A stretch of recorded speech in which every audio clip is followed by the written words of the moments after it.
this morning. Yes. Good afternoon, Mr. Chairman, members of the committee. Senate Bill 1258. The purpose of the bill is to create a mechanism for Portsmouth, Chesapeake, Norfolk, Fredericksburg, Hampton, Lynchburg, Newport News, Richmond, Roanoke, Salem, Stanton, Suffolk, Virginia Beach, Winchester, and the town of Wise to collect the sales tax revenues generated by an entertainment arena partially or wholly owned by the locality. Norfolk, for example, is actively working to enhance the Hampton Roads region entertainment and tourist offering by construction of the region's first 15,000-seat entertainment arena. An arena or entertainment arena is not among the list of public facilities for which a named locality can collect sales taxes. And so therein, Mr. Chairman, is the basis of the bill. And if you'd like for me to go further, have somebody else come up and speak, I'd be glad to have them join me. All right. Are there any questions of the patron? All right. Anyone in support of the bill want to come forward? Present your testimony. Yes. Good afternoon. Jessica Dennis on behalf of the City of Norfolk. We approached the senator about this. Thank you, ma'am. We approached the senator about carrying this bill, but as she stated, this is not Norfolk specific. It just happens to support an active economic development initiative we're working on right now. But it's a technical amendment to add an additional a similar use to a list of public facilities that are already in code. So we thank the senator for her work and happy to answer additional questions. And we have our economic development director here who is available as well. Okay. Anybody have any questions of the patron? Yes. Senator Norman. For my ignorance, what is the unrestricted sales and use tax? Yes, Tyler. Oh. Senator Barker, Senator Newman, it's the unrestricted. Oh.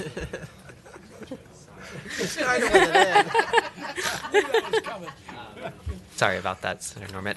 The unrestricted state sales and use tax is the sales and use that is not dedicated for transportation or K-12 purposes, and also that would be the regional transportation that Hampton Roads has. That would include it. Excuse me. No, it would be. It would not give them that sales and use tax entitlement. Yes.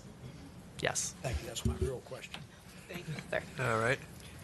Senator Howell. I just would like to ask staff if there's a committee substitute. Senator Barker, Senator Howe, yes, there is a committee substitute. The committee substitute would remove the provision that allows the entitlement to include the sales and use tax revenue generated by the development and construction of a public facility. It would remove that and maintain the existing law. It puts it back the way it was back during the days when we used the same mechanism for construction of the Renaissance Hotel. Senator Barker and Senator Howe, it extends the date till July 1st, 2026, and adds entertainment arena. We're good with that. All right. Thank you. Are there anyone else to testify in favor of this? Economic development, yes. Thank you, Sean Washington. Just want to say on behalf of the City of Norfolk, Interim Director of Economic Development, as well as serving as the Executive Director of the Economic Development Authority, both organizations are in favor of this particular bill. Thank you. All right. Thank you. Anyone else in favor? Anyone opposed? All right. Adopted substitute yet? I don't remember. Yeah. Well, we need to adopt the substitute. Yes, I moved it. Yes, I'm okay with the substitute. Yeah. All right. We got a motion and a second. All in favor say aye. Aye. All opposed, no. All right. The substitute's before us. Recommend reporting as amended. Second. All right. We got a motion and a second to report as amended. Call the roll. Senator Saslaw. Senator Norman. Senator Newman. Senator McClellan. Senator Howe. Aye. Senator Barker. Aye. 6-0 as amended. All right. That passes. Thank you, Mr. Chairman, members of the committee. Certainly. It's been good looking at you all day. That's right.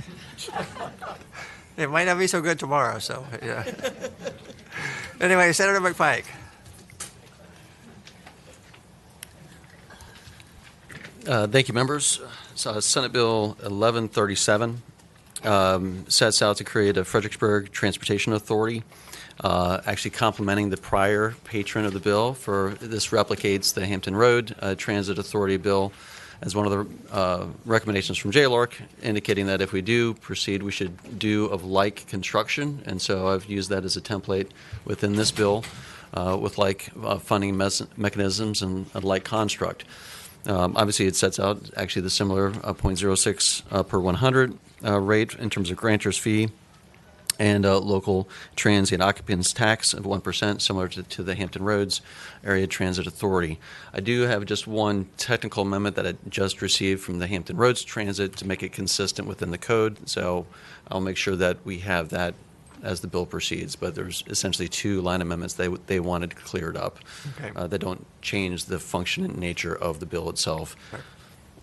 So, and as the adage in Fredericksburg is an hour away from Fredericksburg. And so, there is tremendous interest and need to start to work through the log jam, both in transit and transportation opportunities. I'll move the technical amendments. All right. Is there a second? Second to the technical amendments? Okay, yeah. In concept. Okay, yeah, in concept, okay. All right, we have a motion and a second. All in favor say aye. Aye. All opposed, no. Okay, those technical amendments will be presented, so. Thank you, Mr. Chairman and members of the committee. That is the bill. This is a region within Planning District 16 that is any parts of this section is one of the most thoroughly congested roadways in the United States.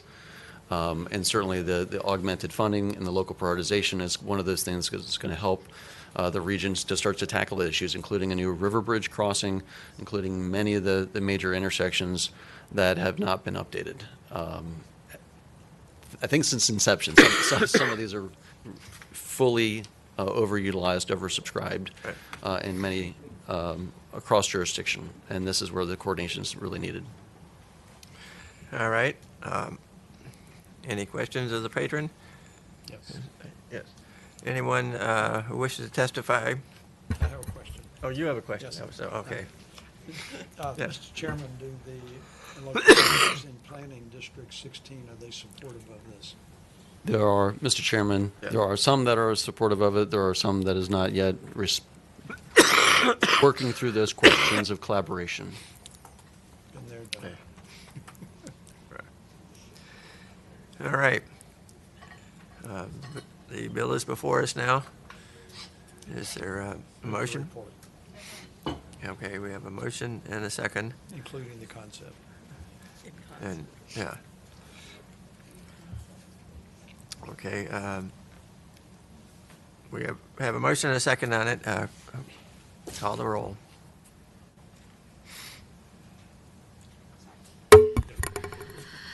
Senator Saslaw. Aye. Senator Normant. Senator Newman. Senator McClellan. Senator Howe. Aye. Senator Barker. Aye. Ayes have it.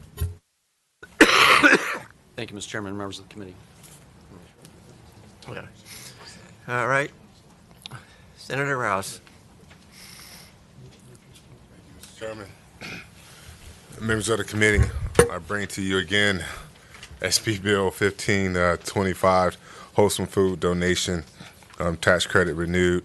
I have one slight amendment, technical amendment, that was on line 56, and ended in line, insert line 56, end of the line should say that the provisions of this act shall be effective for taxable years beginning on and after January 1, 2023. Okay. Was there already a substitute that had been adopted? Senator Barker, yes, the subcommittee adopted a substitute, which is now before you, which. All right, well, is this to the substitute? Or? Yes, this was a technical amendment, so yes, to the substitute. Yes, sir. Okay.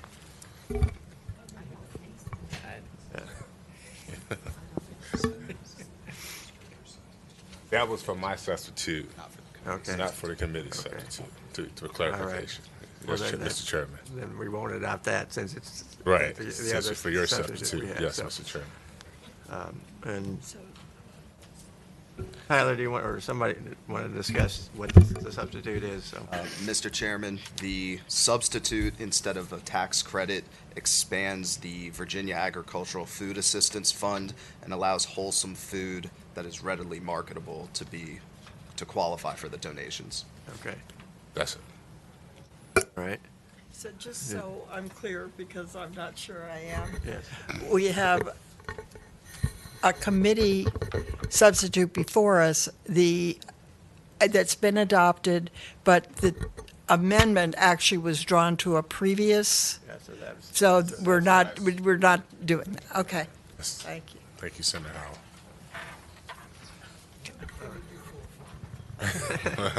Well, I am. yeah.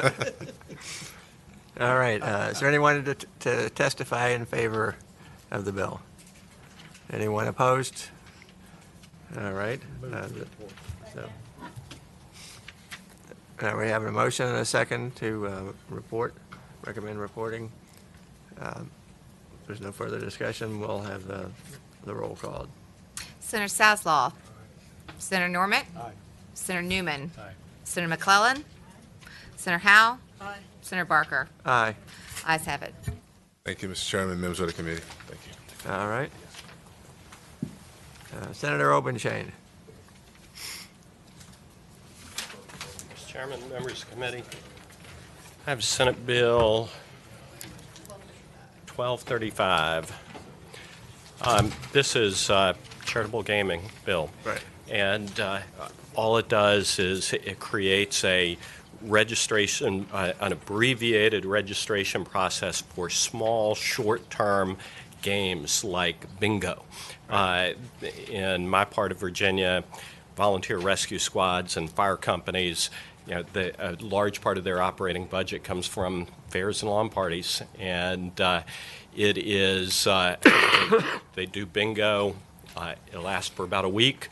It's relatively small dollar. This still requires pretty extensive disclosures and the ability to confirm, audit, and if they transgress, the $40,000 limit, they're not exempt. The exemption goes away. So this is a big help to some of these volunteer fire companies and rescue squads. Right. And I believe that VDAX has signed off that all of the gaming advocates have paraded into and out of my office, and the last thing in the world I wanted to do was dip a toe into the gaming world, and I'm just trying to help these volunteer organizations. Yeah, and this, as I understand it, this is for no more than 7 days per year. And no more than $40,000. Right. Right. I think the substitute says 7. Yeah. Say 2 events. 14 days. 2 events, 7. I'm looking at what we've got here. So there's a substitute to this. Substitute says 7 days. Yeah, I guess it's, I've discussed so many things. You're right. It is 2 events, no more than 14 days each. Typically, it's a fair for 7 days and maybe a lawn party for 7 days. During the lawn party and during the fair, they run, bingo every night. They have different people there. Yes, sir. Yes. Come on out to the folks around the lawn party. I'd love to buy you a fried ham sandwich. MGM bingo. Hey. All right. If only I could step into the rarefied airs. All right. Let's get this back under control. So. All right. Is what Senator Obenshain has, is that the bill, or is there a? That's the bill. Yeah. Okay. All right. Just wanted to make sure we were. I'm not fully reporting sure why I'm here, but Yeah, I'm that's happy right. to be here. It's good to see everybody. All right. Is there a motion? I moved there's a All right. We have a motion and a second to report. Recommend reporting. So. Wait for me to call the roll. All right. Call the roll. Senator Saslaw. Aye. Senator Norman. Senator Newman. Senator McClellan. Senator Howell. Senator Barker. Aye. The ayes have it. All Thank right, you. thank you. Senator Searle. Nuts, God. I got that whole notebook. I don't want to lose anything. Thank you, Mr. Chairman. Committee, this is Senate Bill 796. This has to do with the wonderful world of tax accounting and tax returns. If you just want to get some sleep tonight, you can listen, try to remember what I'm about to say. So this has to do with how a series of affiliated corporations can file their tax returns. So if one company has a whole bunch of subsidiaries under them and other companies they own, whether they can file as one big massive return, a consolidated return, or whether they have to file a series of separate returns. And from my perspective, this is like a middle road approach to enhancing Virginia's position as a competitive and desirable state to do business, and improve our business tax climate by making it easier for companies to choose to file as a consolidated entity. There was a work group that met in 2021, and this proposal maintains the 2-year transitional provisions recommended by the work group in this bill. The current filing election has made it difficult for businesses to change their method in future tax years, even if they grow and diversify and acquire or start new subsidiaries. So basically this says that it makes it permissive for a company to change their filing method from filing a whole bunch of separate returns, like hundreds of separate returns, to filing one consolidated return if they've filed under the same method for at least 12 years. And the business agrees to calculate their taxes under both methods for the first 2 years after changing their election, and then pay the higher amount of taxes they would owe under each method. Once the company has satisfied these requirements, they're locked into the filing method for 12 years. So, they would have, nobody knows what their tax situation is going to be for 12 years. But this, from my perspective, removes a lot of sort of administrative hurdles. It simplifies things. It makes it actually a lot less work for the Department of Taxation, who doesn't have to look at 200 returns; they only look at one. And it's really, from my perspective, a technical amendment. So I would just note that this bill, there's a bunch of people to talk if you want to hear from them. It's supported by, I think, about 8 chambers of commerce. Doug Lindholm is here with the Council on State Taxation. He came down from Washington, D.C. to talk about how this bill works and its consistency with other states and things like that.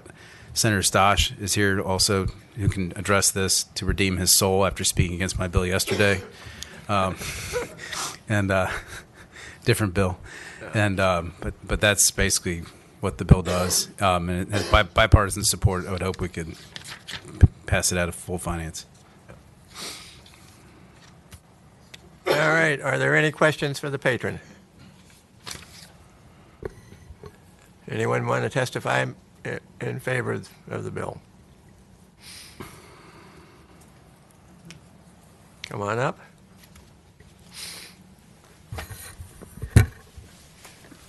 Thank you, Senator Barker, Senator Howell. I'm Doug Lindholm. I'm the president of the Council on State Taxation from D.C. We're a national organization that focuses on ease of administration and ease and fairness of compliance of large companies that are trying to comply with corporate income taxes.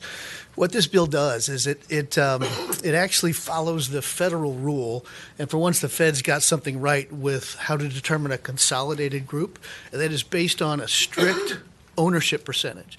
And what this bill does is it lets a company take their federal group and apply it in Virginia just based on an ownership percentage, which is in contrast to what was discussed last year, which is unitary combination, which is a constitutional construct that looks at very vague definitions. So this bill adds a great deal of certainty and predictability to the filing method that of Virginia, and I'm strongly supportive of it. Happy to answer any questions if you have any. All right, any questions? All right, thank you. Thank you. Appreciate it.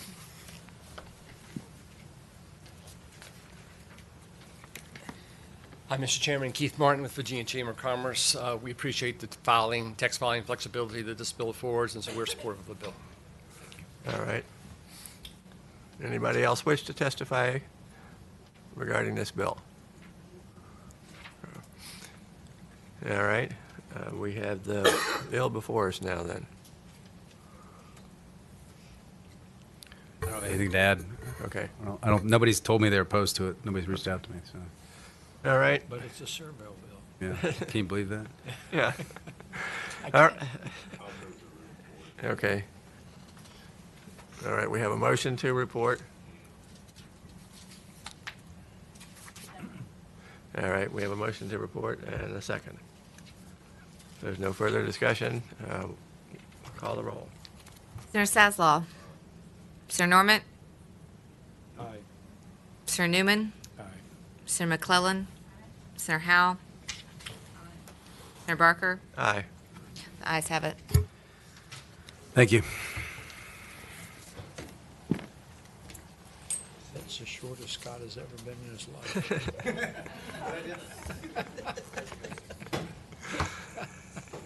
All right, Senator DeStiff, I think you were next, and then Senator Reeves, so. Yeah.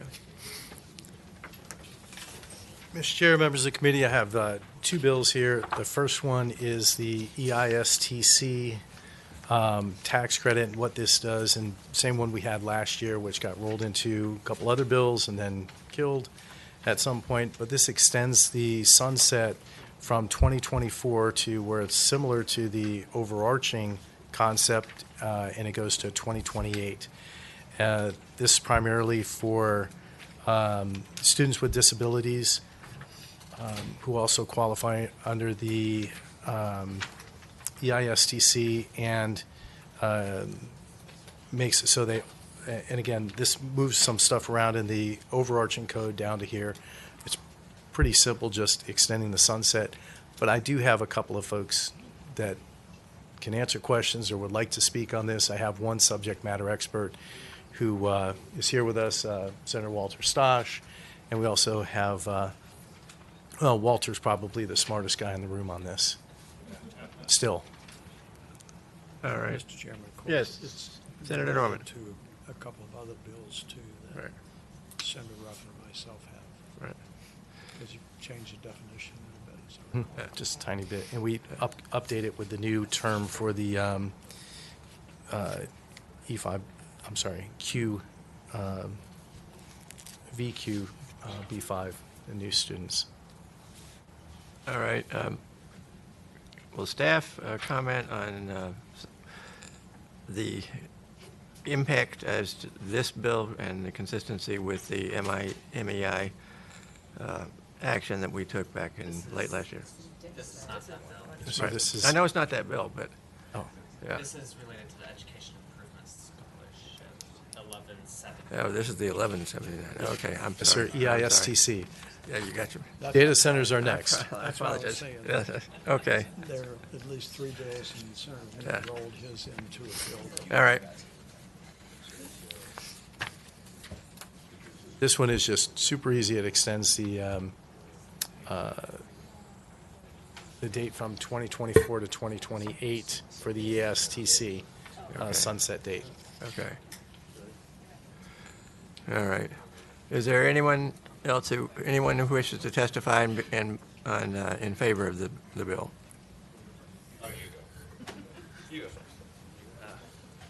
Mr. Chairman, members of the committee, well, I'm real quick. Matt Benedetti. I'm here in my role as Secretary Treasurer of the Virginia Foundation for Learning Disabled Students. There are 3 schools that take advantage of this program, and we just need to have the sunset moved to 2028 with the whole section. That's all the bill does. Thank you. All right.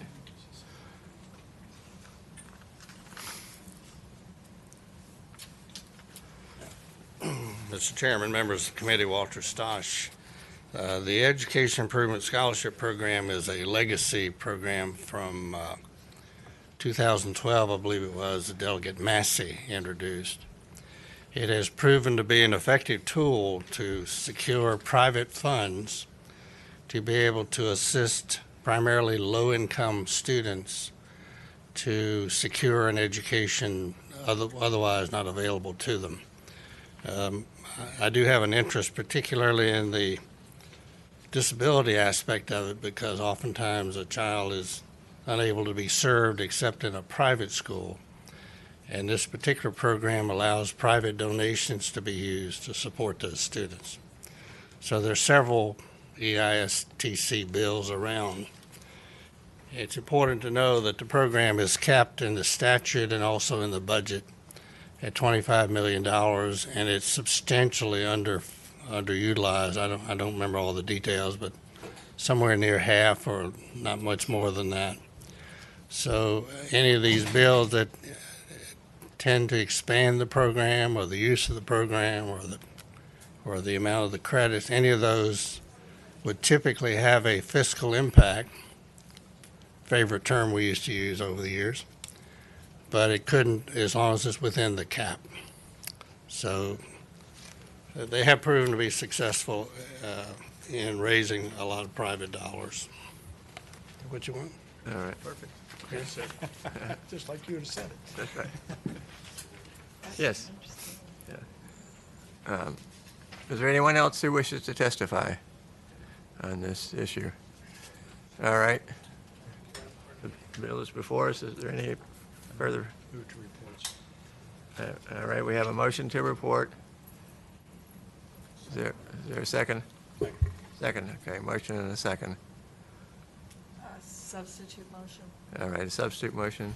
I don't really think we need a bill. I think this is something we could handle in the budget itself by removing the sunset. Am I correct on that, staff?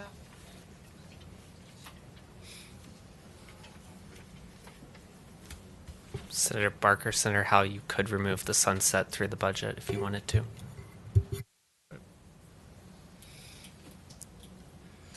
Well, I would make that motion that we PBI this bill and deal Okay. with it in the budget. All right, is there a second? Second. All right, there's a motion and a second that we, a substitute motion, pass the bill by indefinitely and deal with it in the budget. We can call the roll. Senator Saslaw. Senator Norment. Senator Newman. No. Senator McClellan. Senator Howe. Aye. Senator Barker. Aye. Senator Norment. Ayes have it.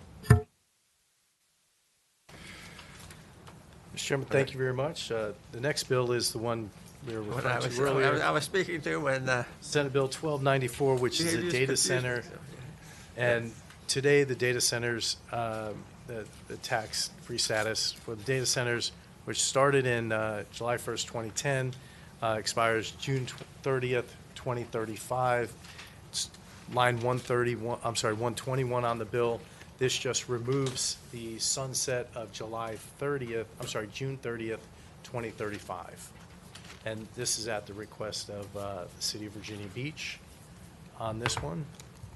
And Senator Barker, you and I have had a couple of conversations about the other two bills carried by Delegate Knight and the one carried by yourself. right. All right, any questions of the patron? All right.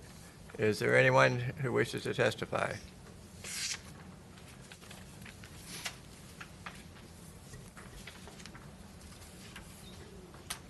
Good afternoon, Senator Howell, Senator Barker, committee. The reason the City of Virginia Beach asked for this, my first question to economic development was, why do we need, it's 2035, why do we need to extend it now? Why do we need to do anything? And their response to me was that they had several companies who were deciding whether or not to put data centers in Virginia Beach specifically, or somewhere else, and they needed the certainty, and they wanted us to just ask for this forever. So that's it. Thank you. All right. Anyone else wishes to testify? All right, well, I'll go back to my question I started to ask on the other bill. Consistency with policy and action that was taken late last year. Senator Barker, the other bill that you're 1522, that you're carrying, it relates to an MEI project with a similar topic and requires some additional quite large investments to extend past 2035 that particular exemption. So it requires significant investment, but then it does allow after with the significant investment for you to extend that date. But it does cover both the new and the existing with that significant investment. All right. Anything further you wish to say as it relates to this, the data centers? So. That's all I got. Okay. All right. Okay, the bill is before us. Is there a motion? Move to report. All right, we have a motion to report. Is there a second? All right, there's a motion and a second. We'll vote on the motion now. So, I recommend reporting some. Yeah. Call the roll. Call the Go roll. ahead, yeah. Okay. Mr. Chair, Yes, Senator McClellan. this is 1294. In our packet, it says that this might conflict with your 1522. Does it? I would say while it doesn't conflict, you're not requiring the same treatment of said company that got the benefit under the MEI approval. And it would eliminate the 2035 period, so. All right. Call the roll. Senator Saslaw. Senator Normant. Senator Newman. Senator McClellan. Senator Howe. Aye. Senator Barker. No. The ayes have it. Members of the committee, thank you very much. Have a wonderful day. All right, thank you. It's peachy. Yeah. Senator Reeves and then Senator Rob-Still. Yeah.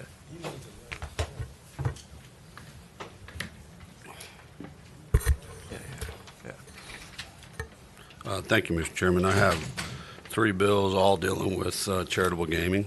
First one is 1209. Mr. Chairman, this is a measure that came to us when we clamped down a little bit on charitable gaming. We found out that I call them the animal kingdom, the moose, the elks, the eagles, and the veterans organizations weren't able to do paper pull tabs, electronic pull tabs at their conventions. So what this bill simply does is, under the direction and guidance of VDAC, specifically probably Mr. Menifee at VDAC, as they do that, it limits them to, they can have meetings 4 times per year, but no more than 7 days, so it doesn't turn into a full-blown another operation to keep that done. There's also a caveat to where there was a museum in Southwest Virginia, and the only thing they ever did for fundraising was a raffle. They got inadvertently caught in that reform that we did there too, and there's some language in here that allow that element to be able to continue to do raffles to raise money for what they do in Southwest Virginia. I don't believe there's an impact other than it'll be absorbed by VDAC and the agency. I've been assured they can manage this part of it. Right. All right. Is there any questions of the patron?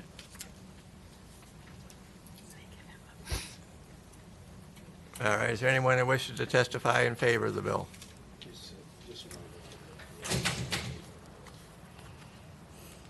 All right. Anyone else? Anyone wish to testify in opposition to the bill? All right. We have had the bill for it. All right. We have a motion to recommend reporting. Is there a second? All right. We have a second. All right. If there's no further discussion, call the roll. Senator Saslaw. Senator Normant. Senator Newman. Senator McClellan. Please. Yes. Senator Howe. Senator Barker. Aye. Ayes have it. Thank you, Mr. Chairman. The next bill I have is Senate Bill 1195. Mr. Chairman, as you know, we've tasked lottery with implementing casinos right now as well as online sports betting. And right now, some of the funds that they're using for casinos and licensing and some of that stuff is going into the lottery account. This simply sets up a separate account for lottery to be able to deposit into it. It sets up the gaming regulatory fund. So the fees and each principal and additional investigation costs paid to the department shall be deposited into that fund and not the lottery fund. So it's making sure they keep those money separate. That's what that bill does. All right. This would establish that the gaming regulatory fund to be able to set that up so that we would not have mixing of monies. Yeah. All right. If there's no further discussion, is there the bills before us? All right. We have a motion to recommend reporting. Is there a second? Second. All right. We have a motion and a second. Call the roll. Senator Saslaw? Senator Norman? Aye. Senator Newman? Senator McClellan? Senator Howe? Aye. Senator Barker? Aye. Ayes have it. Bill I have has to do with setting up the VGC, which is the Virginia Gaming Commission, and that's SJR 261. Mr. Chairman, members of the committee, what this bill is designed to do is first and foremost, require HHR, historical horse racing, to address the issues identified in the recent JLARC report for what they had. And with that, there's a $250,000 ask that would go to the Racing Commission for them to hire outside help to address those issues. The other thing that this bill does is it sets up a bipartisan, bicameral committee between the House and the Senate to allow us the summer and the year to get through to figure out what we'd have to do to truly set up the Gaming Commission, which would oversee all the different types of gambling in their silos. And there would be a $250,000 ask so we could hire a resident expert to help us with that as well. There is a exact identical bill in the House that is running through the same. All right. Are there any questions of the patron? All right. Is there a motion? Move to reports. Second. All right. We have a motion and a second to recommend reporting. If there's no further discussion, call the roll. Senator Saslaw? Senator Norman? Senator Newman? Senator McClellan? Senator Howe? Senator Barker? No. We'll deal with it in the budget. Bills report 4-2. Yeah. No, I get it. Yeah.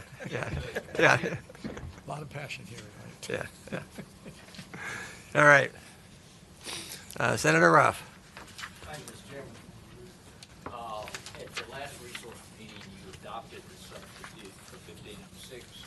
Okay. That took all the cost out of it. It removed the language that would increase the cap, and that you would not need any additional employees to do what you're already doing. The only thing the bill does now is just kind of updates the language. It allows for in-kind service donations and scholastic assistance as being qualified expenses. And my expert is. All right. All right. Any questions of the patron? Any experts who are being called upon to testify? So. Making a lot of expert witness fees today. That's right. Yeah.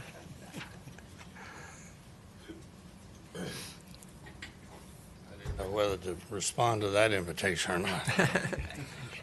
Mr. Chairman, this bill also deals with the Education Improvement Scholarship Program. Currently, it is limited to supporting scholarships in private schools. This bill would recognize that the greatest need that I'm aware of for public school students is to have someone who's knowledgeable and has the expertise in advising the public school students who are considering a post-secondary education, advising them as to what the options are, how to proceed with those options, helping fill out that dreaded FAFSA form that must be done for financial aid. So what this bill would do would be to alter the original path of the ISTC, which was a private school program, and allow these nonprofit foundations which are using that program to receive donations, use those donations to support advisory services in public schools. There's one other added feature. All of these foundations are required by law to be audited, and oftentimes a CPA who's required to audit them will give a discounted price because it's a charitable organization. But Senator Ruff's bill allows the use of credits in exchange for those services. Donated services are permitted under the NAP program, but for some reason we're not under this. So again, this is primarily to support public schools, not that the guidance counselors or the school counselors aren't trying, they simply do not have the time nor the expertise to deal with financial aid complications. So that's essentially the purpose of the bill. One of the programs is called GRASP, which, Walter, can you tell them how many counties you're in now? The GRASP program is in about 100 public schools and slightly over 100, and serves about 8,000 young people per year. So it's proven to be a very effective way to essentially carry out a public purpose using private dollars.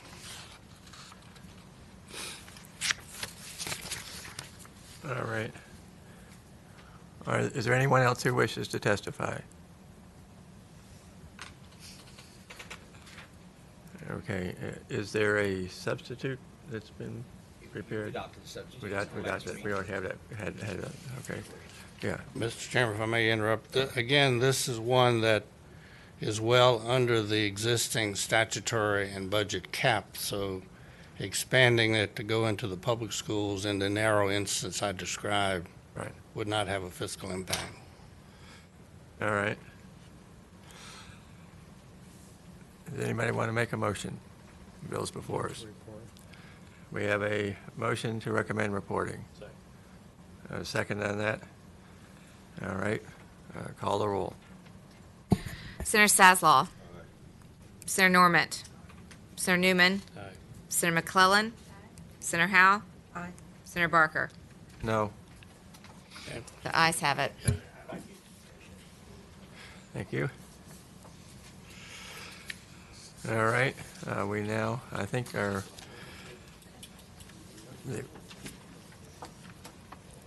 we have, yeah. All right.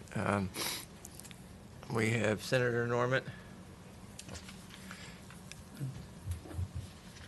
Thank you, Mr. Chairman. This is another continuum on the bills that are dealing with the Education Improvement Scholarship Tax Credit that you've had an overview with, and there's some interaction between Senate Bill 1360 and what you just heard from Senator Ruff and CPA Stosh.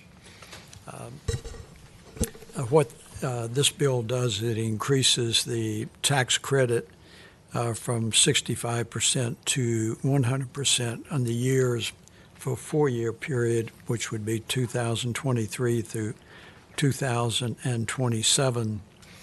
Effective on July the 1st of this year, it changes the definition of an eligible student, and you've heard a little bit from Senator Stosh about that, is that it removes the requirement that an eligible pre-kindergarten child at a 4-year-old who's unable to obtain services through Head Start or Virginia Preschool Initiatives. It takes that out.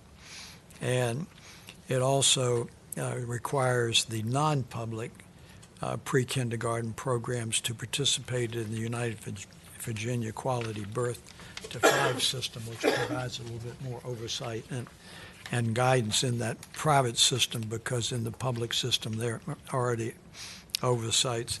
As Senator Stosh said, it stays within the current cap that we have of $25 million, and part of the reason you're seeing some of these bills that are introduced is because of the availability of the resources and the lack of the use of that tax credit, and some of it is due that it was more constrained or restricted to eligible students before. So this, in fact, provides a little bit of a broadened situation, and there we are. Any questions of the patron? Yes. Y'all remember you heard from some beautiful young people last time. I'm not saying we open back up, but I noticed that there's some of them here again today. If you would allow them just to stand, because they came to hear it again. All right. With those he's referring to, wish to stand. All right. Thank you. And your bill 892 was rolled into Senator. Yeah. So we already did that last time, so we have that covered. So. And Mr. Chairman, I know that these young people, and they came out in force at the early hearing, and I thank them for it. But the important thing was that even though we had quite a few of them that offered brief testimonials, I hope that the impression in your mind is how successful these students are being, and they're very candid about it. But absent this ability to have these donated money and get in these schools, that they would not have the privilege of exceeding like they have, and I was just impressed with it. Okay. Senator Norman, if I'm correctly remembering when we've talked about the bill last time, does yours go to increase the tax credit from 65% to 100%? Yes, sir, it did. That was the first thing out of my mouth. Okay, that's what I Yes, thought. sir, So. it did. Okay. All right. Is there a motion? So moved. Second. All right, we have a motion and a second. Call the roll. Senator Saslaw. Senator Norman. Aye. Senator Newman. Aye. Senator McClellan. Senator Howe. No. Senator Barker. No. Bills to report 4-2. Thank you, Mr. Chairman. All right. Senator Newman, you have 893. Okay. Mr. Chairman, this allows whoever is using it to be able to transfer their tax credit. Basically, the idea is that if you are someone who is taking a stamp deduction or another item and you want to be able to have the transfer of the credit, then you would have the ability to do that. It, once again, does not impact the cap in any way, but it does allow some of the lower income people to transfer their credit if they're not going to use it. Mr. Chair. All right. Yes, Senator McClellan. Are there any other tax credits that we allow to transfer like this? And if so, The land tax credit is huge. You probably have bought land tax credits to offset your state taxes, so it'd be of the same. okay, thank you. All right. Is there anyone who wishes to testify on this bill? All right. Is there a motion? Move to report, sir. Motion to report.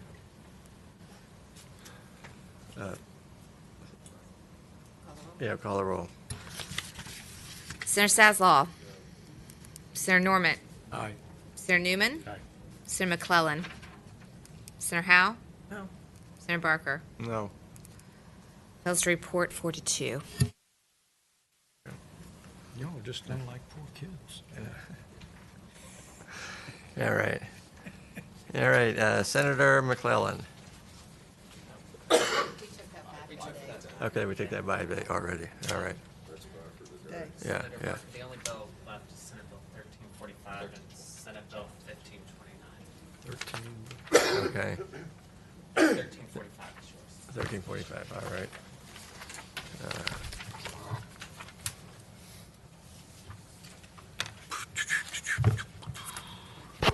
Oh, yeah.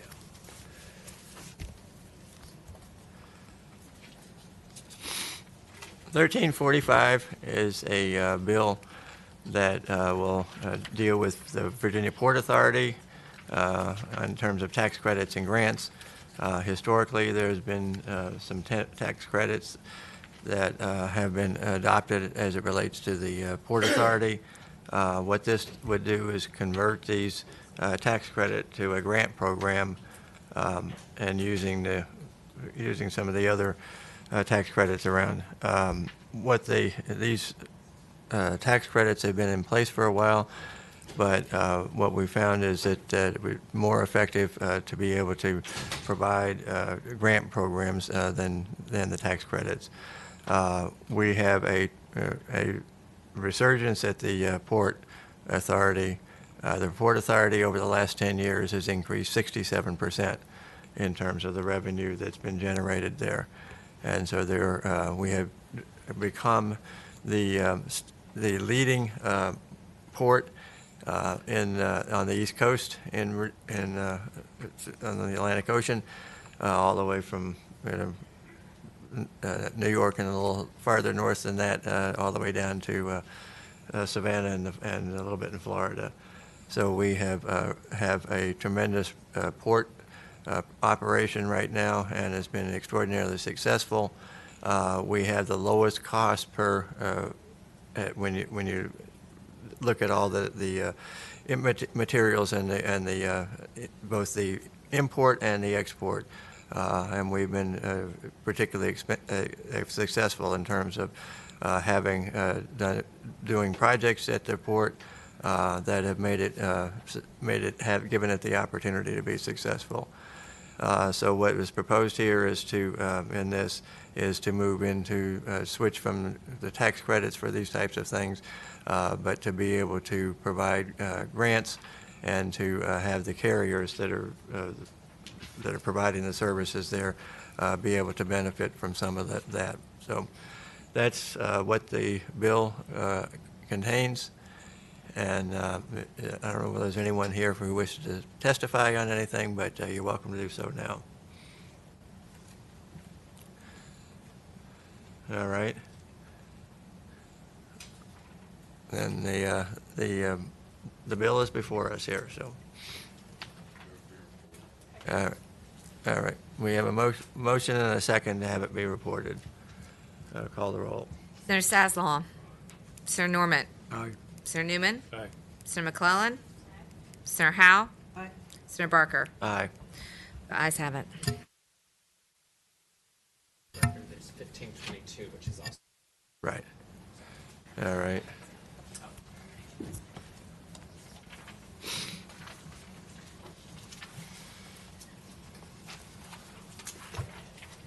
Please. Where's it?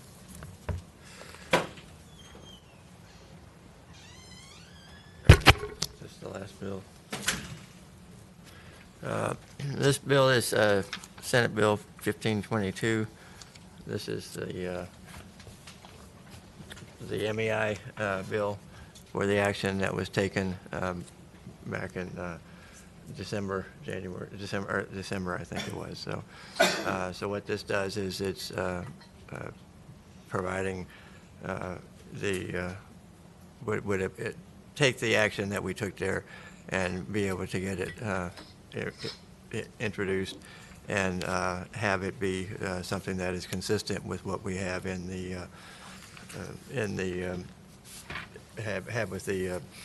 the bill being consistent with the action that was taken by the MEI review of it that we did. So is there anyone who wishes to testify, anyone who has any questions on things? So, all right, Jason, do you want to? We'll leave it helpful, sir. Okay. So if anyone, yeah, we can move forward. But if Jason has, his heads up in MEI, so if there's any questions, now's the time to ask him, so. All right. Well, then we'll move to action. Is there a motion?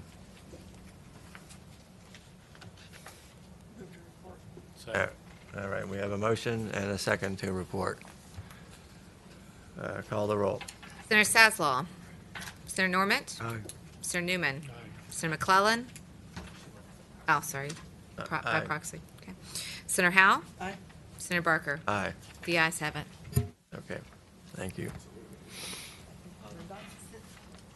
Senator Barker, Senator Dunavant's on her way. If you'd like, we could, she's Okay. around the corner, they're getting her, but if you'd like, we could attempt to provide you with a description quickly. All right. All right, Senate Bill 1529, Senator Donovan, oh, there's a substitute. I'm going to let Stevens explain the substitute.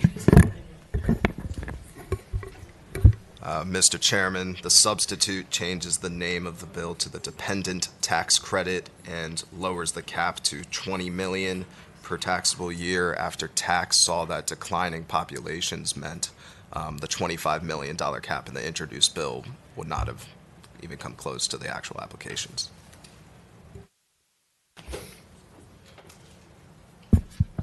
Senator Barker, and if you don't mind, I'll ask Stephen, it does still create a refundable tax credit of $250 for each birth of a dependent in a household not exceeding 400% of poverty related income. Everything else is the same. All right, thank you. Here she is. We're ready for you. You guys are missing all the fun next door. There's a substitute. You guys have already done moved this up. Okay. Okay. All right, well, good. If We'll he's move this not- up. This substitute, this Yeah. comes from patients. Move the substitute. Or is it Yeah. dead already? No. Okay. We actually So- didn't adopt the substitute yet. Okay. So The- is there, the, someone would want to make a motion to adopt the substitute? Okay. Second, okay. Is a motion and a second? All in favor say aye. All opposed, no. Substitute's before us, so. Thank you, Mr. Chairman, members of the committee. This comes from patients who actually tried to negotiate having their children born before December 31st so that they can count the standard deduction for their child in the 1 year prior when it makes a difference for just a few days. And that's really where this all started.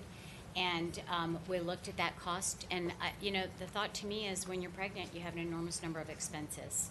And I don't understand why we don't have the deduction that is applicable to the pregnancy and why we have set the arbitrary date of birth. And so the idea behind this bill was to have a tax credit for that year preceding. Sometimes it will or not make a difference. It'll only make a difference 9 months of the year because the other children are conceived and born in the same year. But for somebody who's, do we do 300 or 400%? Below the poverty level that's mentioned here, it would be a tax credit that would be of significant value. And I think the final amount is $20 million in the account. And that, Mr. Chairman and members of the committee, is the bill. All right. Are there any questions of the patron? All right. Is there anybody to testify either for or against it? No, I don't know about against. Yeah. All the women in Virginia testify for it, Mr. Chairman. Okay. There's one exception. Yeah. Concept you like. Concept. You just don't want to let go of the money. Worried what could happen to it. Yeah. All right. I guess if there's no further discussion, is there a motion to be offered? So. I brought out all my friends. Y'all better make motions. All right. I'll move to pass by indefinitely. Okay. Is there a second? That's better than nothing. Yeah. All right. We have a motion and a second to pass by indefinitely. Call the roll. Call the roll. Senator Saslaw. Aye. Senator Normant. Senator Newman. Nope. Senator McClellan. By proxy. Aye by proxy. Senator Howell. Aye. Senator Barker. Aye. 4-1 for PBI. Thank you for hearing it today. Appreciate it. Thank you. You're just about up. Yeah, whenever you want to come, the floor is yours. And I'm right behind you. I think we're finishing, finish. Yes. Yes. Is there a motion to adjourn? All in favor, say aye. Aye. No.